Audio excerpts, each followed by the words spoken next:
The first time I laid eyes on Mike, I felt a twinge of excitement. He was wearing cowboy boots.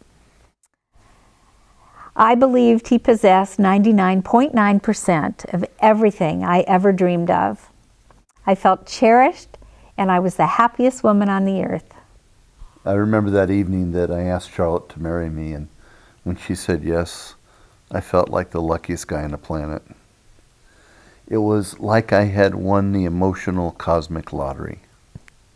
Over the next 6 years of our marriage, I had 5 major surgeries. I was recovering from one surgery after another, and I became addicted to prescription narcotics. I believed Mike was my enemy, and I treated him that way. I refused sex as a weapon to get back at him. We fought all the time, and our house was full of bitterness and hate.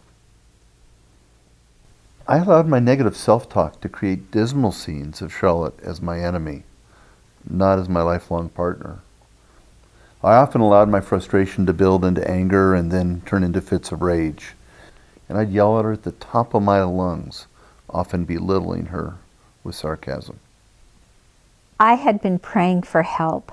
I always blamed Mike for my misery, and I asked God every day to change him back into the loving husband I had married.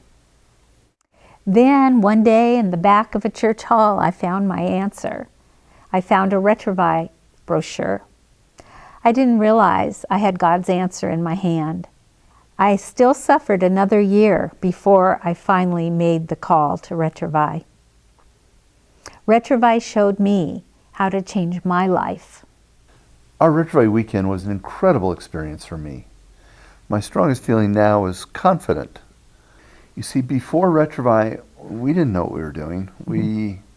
We modeled how to have a bad marriage for our kids. That's what they saw every day. But Retrouvaille gave us the tools that we needed to show them what a good marriage can look like.